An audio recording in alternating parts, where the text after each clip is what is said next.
Mariano Agmi with the final bell, and I'm very happy to be joined by junior welterweight prospect lefty Jacob Lefty Marrero. Jacob, how are you, man?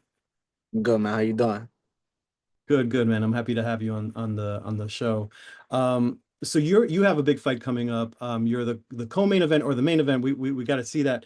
But you're how's training going against Emiliano Garcia October 11th at Foxwoods? Training camp is going good. We'll be fighting the co-main event this fight. Hmm. Training camp been going good. I'm ready on weight. I did my rounds, did a lot of sparring, I did a lot of pad work, I did a lot of cardio this camp, and I really just focus on my mind for real, and mentally preparing me for the fight. So I feel good, and I'm ready to put on a good show for all my supporters and fans. Awesome, man. And what do you know about Emiliano? I know he was a bit of a last like late replacement, right? Yeah, he was a late replacement. Yeah. Um, I seen a couple videos. I don't overlook anybody. I come in there and I just try to do what I gotta do and get the job done. Seasoned fighter. He been in there for years now. So just going in there to fight my fight, be patient. Look for the right shots and just make sure we get the job done no matter how it comes. Yeah. One of the things that stands out about his resume is, he's got like three times as many fights as you, over 30 fights. And he's been in there with two world champions, former world champion Dennis Berencik and Juanma Lopez. So he's got that experience. Yeah. What do you think will be the key difference between you guys on fight night? I just feel like it's gonna come down to who really wants it more, and I feel like me being, the up and comer, being wanting that spot, I feel like I'm gonna take it. I want it more. I train for it.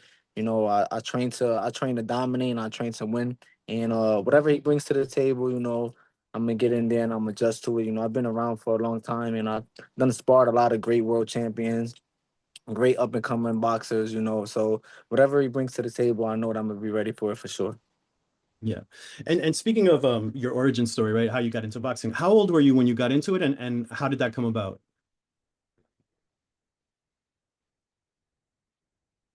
I started boxing at the age of 10 years old, and it's kind of funny because nobody ever really talked about boxing in front of me, or was one of those type of kids that liked to fight and all that. And then my uncle actually told me about a gym around the corner from where I was living at, and I just walked over there, and my coach said I needed my mom to come over there and talk to her, but my mom was always working at the time. And I Yeah. just kept going back. I just kept going back. And then eventually he just let me jump rope for the day. He showed me how to fight and I was picking up real fast. And then the rest is history. I've just been there ever since. I've been in the same gym with the same trainer for going about 17 years. Yeah. And what's the name of the gym? I know you're trained by Carlos Nieves, right? Is that right? Yes. The gym, yes. The gym is Ortiz Boxing Gym. Awesome, awesome.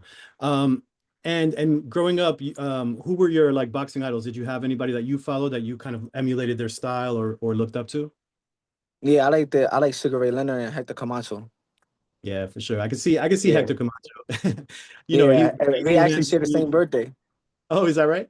Yeah, May Yeah, 24th. yeah, and both Puerto Rican Americans, right? Yeah. That's cool. I mean, he had the fastest hands I think I've ever seen. Yeah, I love Um, his movement. I like the way he boxed, the way he shift his angles and all that. So I like to take things like that, try to put it in my style. yeah, yeah, and he also had like the charisma to match the talent, right? Like Yeah. he really outspoken, really funny, entertaining. Yeah. Yeah, for sure. And what was your amateur career like? How long was it like, or how many fights did you have? I had about 70 fights. I was really on and off with the amateur. I won the Golden Gloves at 16. I was ranked number one, Mhm. in the region for multiple years. I was ranked number two in the amateur USA Silver Gloves at 1 year at a time. Um, what else? I won the Junior Olympics multiple times, state champion, regional champion for multiple years. And in 2016, I was amateur boxer of the year at Connecticut. And Yeah, I was about like think like 66 and like 7, I believe. I could be wrong. great But record. Yeah, um yeah, but I could have yeah, had more fights if I took it serious, and locked in more. But we that's done and we here now and I'm just yeah. focused on what I could do now and what I could bring to the table. I know that the skills I got and the team that's behind me, I really feel like that we could do some good things in the sport. Yeah, for sure. And look, people when they're young, right? Like, it takes a while for you to kind of realize what you really want to do and how serious you want to take it, right? Yeah, for sure. Yeah. Speaking of like say the start of your career, so you fought four times in 2018, and I saw you fought with like Jimmy actually with for your first fight. Then you Yeah. fought with Bella and Joe DeGuardia, and then you had a 5-year hiatus. Can you talk a little bit about that, like the 5-year hiatus for people who Yeah, don't know? so during that time when I did my first pro fight and the beginning fights, I was going through, some legal troubles at the time, and eventually I was put away for some time, and Yeah, I came back and rehabilitated myself, got my mind right, and I just locked into what really mattered to me, and I locked into my career because I know that's what I wanted to do, and I know that if I put my everything into it, I know I could do good things with it, and I just stayed away from a lot of people when I finally came home, and I just stayed locked into the gym and continue the journey. It don't matter what happens or what you did in the past. It's what you yeah. do in the future. And I try to live like that now and put everything into my box, and everything that I do now is for a bigger person, a bigger purpose than me. Yeah. And you know what? It adds to who you are as a person now, right? And it's a redemption story, and you've turned your life around. It looks like, you're having some success here. So I think it builds your character, right? If anything. You Yeah, learn from thank your you. experiences. Yeah. I also read that you had gotten shot in the foot once. Yes. With that, how did that affect your career, if at all? It actually affected my career for a little bit because at that time, that's actually when I won the Golden Gloves. It was right after I got shot. It was at like a house party, and it was just a random shooting, and I Right. ended up getting hit in the ankle. And when I got to the hospital, they had told me that if it had like shattered my Achilles or something, that they would either have to fix it up. I had bad limp for life, or it could have got worse. So I couldn't walk. I had to teach myself how to walk again for a little while, and Yeah. it definitely put a pause on my career for a little while. And it was just hard to readjust, and just working at it every day, and the Golden Gloves was coming up, so I was determined to make sure that everything was gonna go as planned, and I could win the Golden Glove still, and that's exactly what I did at 16 years old. I went all the way to the Golden Glove Nationals, and I went to the quarterfinals, and I lost.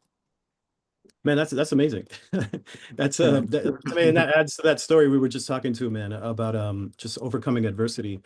Um, okay, so now while you were away, were you still boxing in while you were away, or like were you just thinking about it and like sure that you were gonna come back and take it on again? Yeah, it's crazy because the first night of jail, well, when I was put away, Yeah, I got on the phone with my coach, and my coach was always there for me. Even if I yeah, decided to stop boxing, our relationship goes further than that. And yeah, he just made sure to keep my head clear, and surrounding me with good people on the phone to make sure that I was doing the right things. And he always asked me, if this was what I wanted to do still. And the first night I was already working out, and I was so determined because my mistake made people look at me in a different light, and mhm, I was determined to show everybody that that wasn't me, and I wanted to come home and prove to everybody that I'm a changed person. I'm a better person than what I was when I came in. So I was working out every day, and yeah, I was always on the phone like, "Oh, coach, like, you think I could still do it? You think I could still do it?" And he was like, "Yeah, we could. You could still do it. You just gotta stay out of trouble, stay out the way, stay out and stay in the gym." And I used to always just work out every day. Like, "Yo, coach, I'm gonna do it when I come home. I'm gonna do it when I come home. I promise. Like, I'm gonna fix everything." And my first day home, I went straight to the gym. I didn't party. I didn't go out. I didn't do nothing. My first day home, I went directly to the gym. And I was yeah. like, "Yo, coach, like, we're gonna make it happen again. We're gonna make it happen again." And we've been 6 fights in so far since I came home, and 6-0 Four so knockouts. far. And Yeah. yeah, 4 knockouts, and next week is gonna be another fight, and we're gonna come back with a victory also. That's what's up, man. And I know all six of those fights have been with CES, but you made it official this year, right? Where you signed with CES. What made you kind of take that step? Like what was your thought process as far as like, settling in with CES more long term?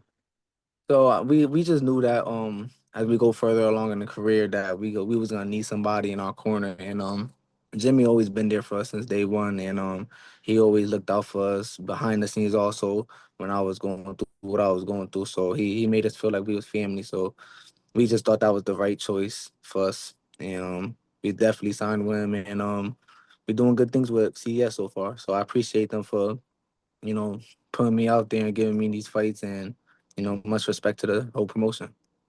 Yeah, absolutely, man. You've been pretty active, right? This is your third fight, right, of Yes. 2025. So Yes. that's great to see. And you're still only 26 years old, so there's plenty of time for you. What are your goals over the next few years? Like, what do you want to accomplish, say, over the next 2 to 3 years? The next 2 3 years, as far as my career, I would definitely want to be in the rankings. I definitely will have like I would want like a regional title or a title just puts me in the rankings, and just try to see how far I could go with the career, because at the end of the day, boxing is a young man's sport, and I feel good now. I feel like I'm in my prime now, and I'm just trying to go as far as I could go as long as I got it for. So Yeah. in the next 2 or 3 years, just being up there, putting my name worldwide, everybody know who I am, and being able to put the next generation or the people behind me on a bigger platform than me, because it wasn't easy to get to where I'm at now, and I'm nowhere where I want to be. But if I'm able to put myself in a position to help others get to where I'm at a little faster without the trials and tribulations, that's definitely one of my main goals. Yeah, man.